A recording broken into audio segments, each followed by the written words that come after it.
प्रणाम स्वीकार करते हुए, स्वयं अभिवादन करते हुए, सभी के स्वागत का उत्तर देते हुए प्रधानमंत्री नरेंद्र मोदी, आप देख रहे हैं ये रामपथ की तस्वीरें। जैसा कि हमारे संवाददाता लगातार बता रहे थे कि सीधे जो आउटर बाईपास रोड है वहाँ से आप धर्म पथ पर प्रवेश करेंगे, जहाँ पर शुरुआत की प्रधानमंत्री ने, और भव्य स्तंभों के ज़रिए स्वागत किया गया उनका, और सैकड़ों हज़ारों की संख्या में जनता ने उनका अभिवादन किया। उसके बाद काफिला पहुंचा लता मंगेशकर चौक और वहां से फिर बाएं होते हुए रामपथ। ये रामपथ सीधे आपको लता मंगेशकर चौक से नई दिल्ली माफ़ कीजिएगा, नई दिल्ली नहीं, नई अयोध्या के अयोध्या धाम रेलवे स्टेशन के साथ जोड़ेगी। और ये जो विकास की यात्रा है, नई दिल्ली लखनऊ एक साथ जब मिलकर के काम करते हैं तो किस तरह की परियोजनाएं ज़मीन पर आती हैं, उसकी एक बानगी आपको ज़रूर देखने को मिलेगी। लेकिन अभी आप उत्साह देखिए अयोध्या वासियों का। अयोध्या वासी जो बार बार मैं कह रहा हूं कि भगवान शंकर स्वयं कहते हैं कि यहाँ के वासी श्री जगन्नाथ जी का स्वरूप हैं, वहाँ पर चलना ही प्रदक्षिणा है। अयोध्या में अगर आप नींद भी लेते हैं तो उसको समाधि कहा जाता है, वहाँ पर अगर आप भोजन करते हैं तो उसको प्रसाद कहा जाता है। स्पष्ट तौर पर आज बाबा नागेश्वर नाथ जो कि वहाँ के महादेव हैं, बहुत ही प्रसन्न होंगे। लता मंगेशकर चौक पर जो राम की पैड़ी है, वहाँ पर जिनका दिव्य भव्य मंदिर है, वहाँ पर भी सैकड़ों हज़ारों की संख्या में रोज़ लोगों का जमावड़ा होता है और भगवान महादेव आज बहुत ही प्रसन्न होंगे। आज इस विकास यात्रा को देख करके अयोध्या वासियों के मन में जो उत्साह है उसको देख करके, और जो विकास की नई धारा बही है और जो सौगातें अयोध्या को मिलने वाली हैं आने वाले दिनों में, उसको देख करके अयोध्या के जितने भी लोग हैं स्वयं अपने आप को रोक नहीं पा रहे हैं इस वक्त अपने अभिवादन के लिए, प्रधानमंत्री के स्वागत के लिए। रामपथ से बढ़ता हुआ ये प्रधानमंत्री का काफिला। स्पष्ट तौर पर ये कहा जाता है कि जो अयोध्यापुरी है वो पापियों को दुर्लभ है, यानी जो लोग वहाँ नहीं पहुँच पाते हैं वो समझ लीजिए कि थोड़ा सा आपको प्रयास करना है, थोड़ी सिफारिश करनी है कि आपको अयोध्या पहुंचने का एक मौका मिले।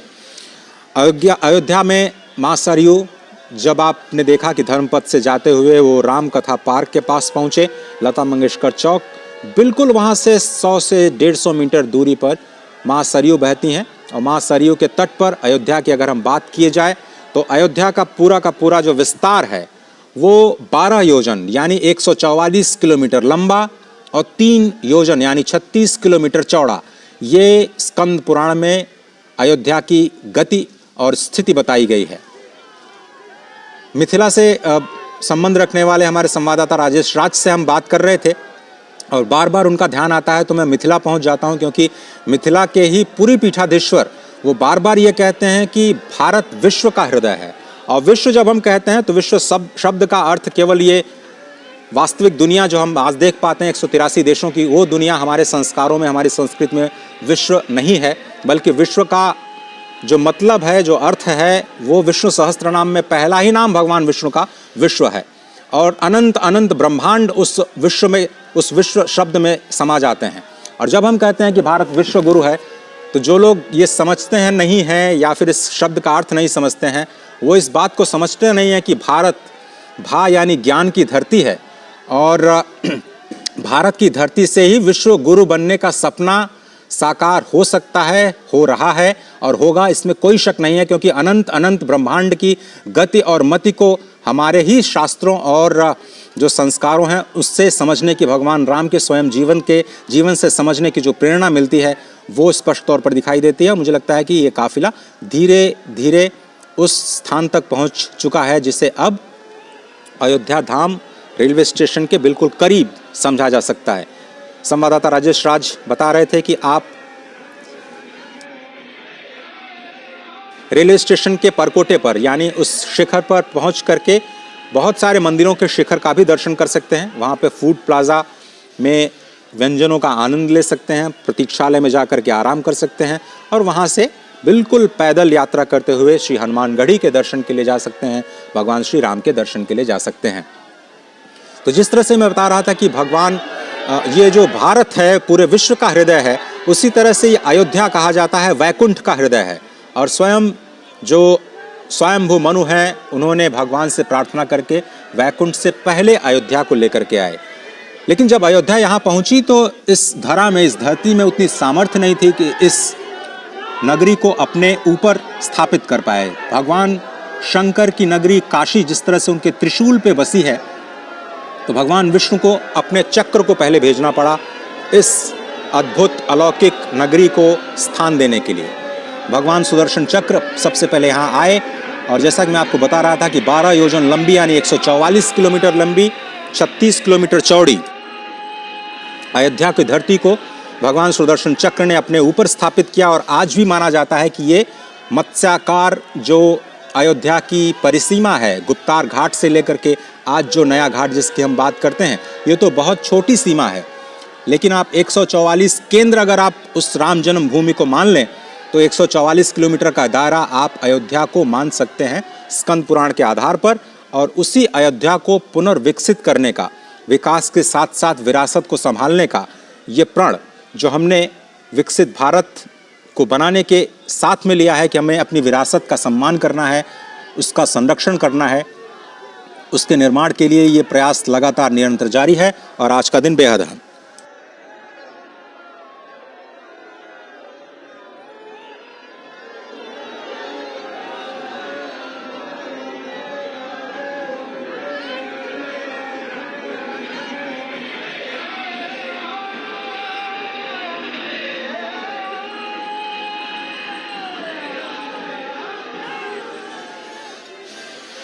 हमारे संवाददाता शैलेंद्र मिश्र, राजेश राज और आशुतोष शुक्ल लगातार स्थिति पर नजर बनाए हुए हैं। इस भव्य और दिव्य यात्रा के गवाह ये तीनों ही संवाददाता इस वक्त अयोध्या की धरती पर खुद मौजूद। और जिस तरह से हम ये लगातार कह रहे हैं कि आपका बहुत पुण्य होना चाहिए अयोध्या की धरती पर कदम भी रखने के लिए, माँ सरयू के दर्शन करने के लिए, इन संतों के दर्शन करने के लिए। लेकिन आज एक विकास की यात्रा लोग इस वक्त धर्मपथ से होते हुए रामपथ के जरिए प्रधानमंत्री को स्वयं देख रहे हैं। 11,000 करोड़ रुपए से ज़्यादा की परियोजनाएं आज राष्ट्र को समर्पित की जानी हैं। कुछ पुरानी परियोजनाएं राष्ट्र को समर्पित की जाएंगी, कुछ नई परियोजनाएं उनका शिलान्यास किया जाएगा और क्या कुछ दिशा स्वयं प्रधानमंत्री मोदी के मन में है यहाँ की विकास की यात्रा को लेकर के, उसको आज देश के सामने रखा जाएगा जब वो आज करीब 1:30 बजे 2 बजे यहाँ के जो निवासी हैं उनसे मुखातिब होंगे। नए एयरपोर्ट का टर्मिनल बन करके तैयार हो गया है। एयरपोर्ट अथॉरिटी ऑफ इंडिया के लिए भी बहुत ही अद्भुत क्षण, एविएशन मिनिस्ट्री के लिए भी बहुत ही चैलेंजिंग टास्क, 1.5 साल 2 साल में इस पूरे टर्मिनल बिल्डिंग को खड़ा करना। और जैसा कि हमारे संवाददाता बता रहे थे कि यह पहला फेज है रेलवे स्टेशन का, जिसे 5 गुना विस्तार दिया जाएगा।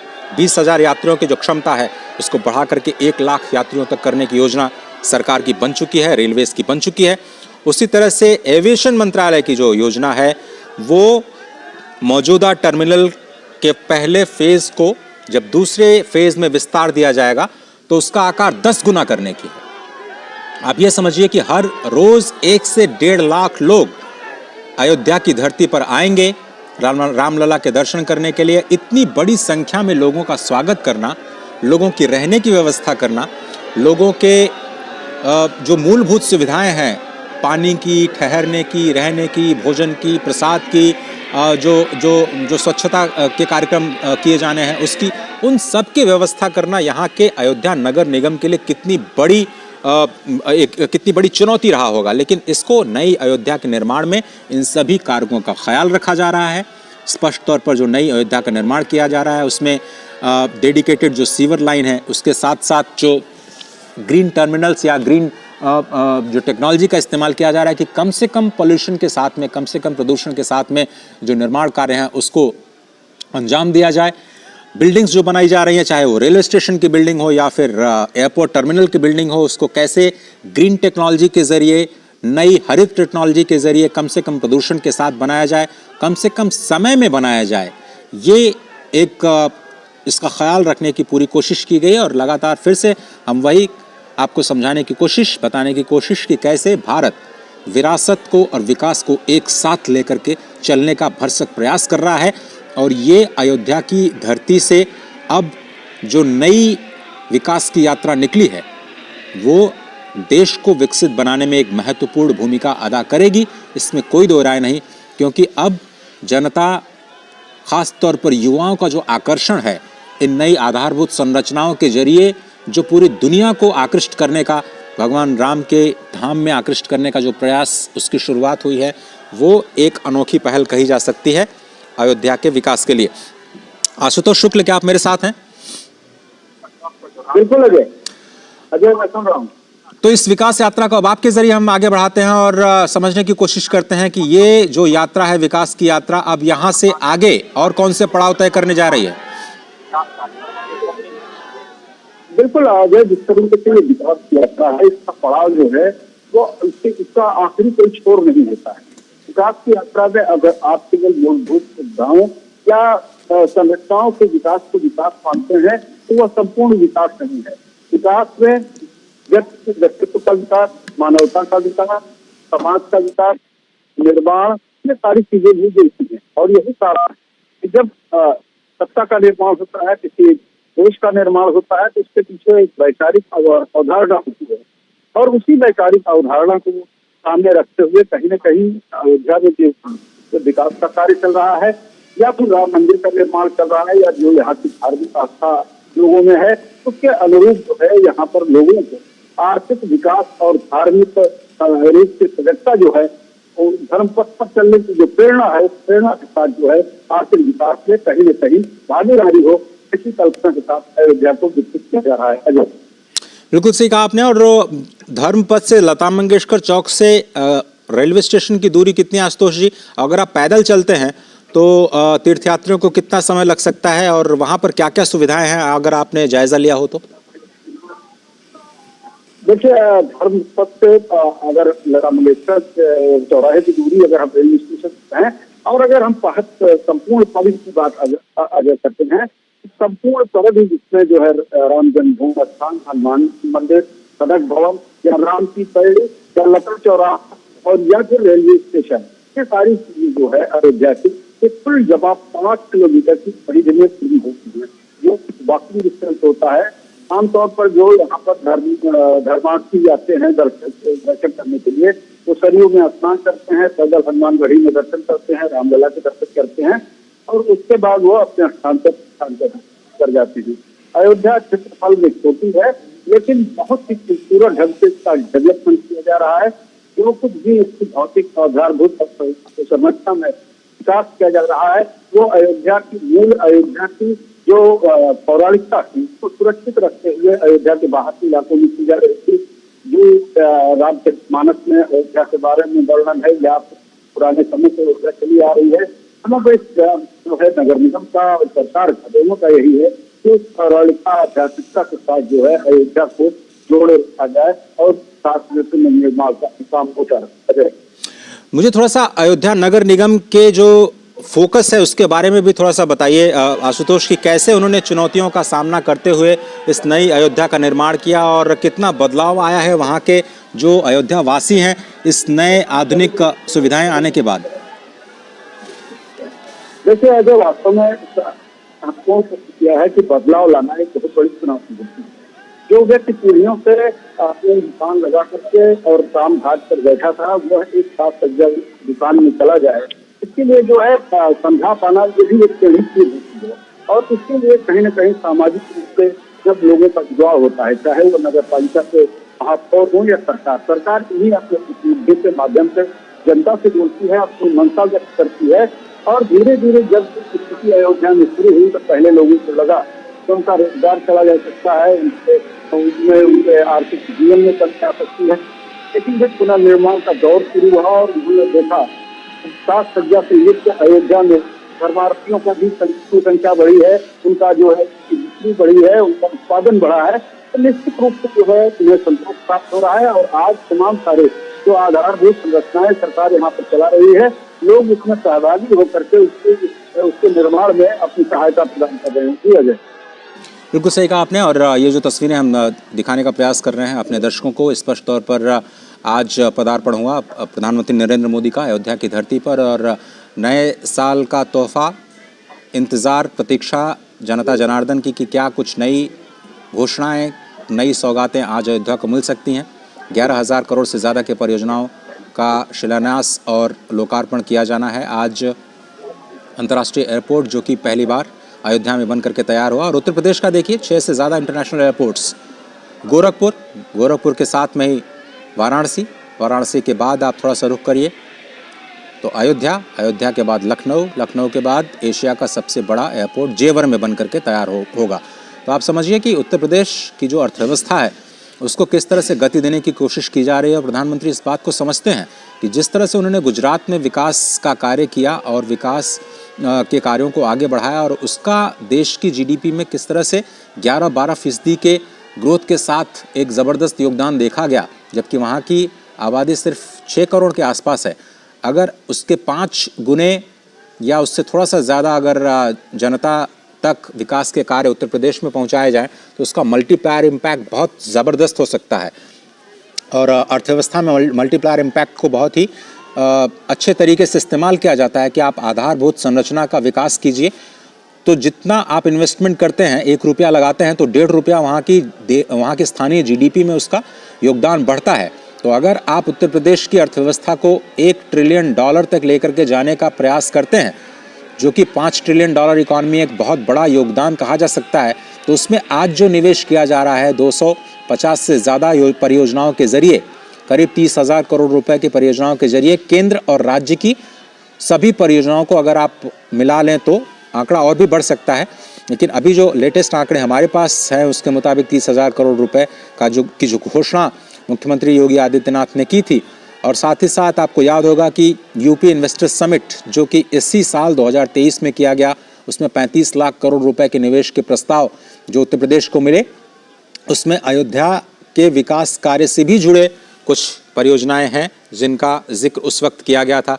उसका भी इम्पैक्ट आपको ज़मीन पर दिखाई देगा।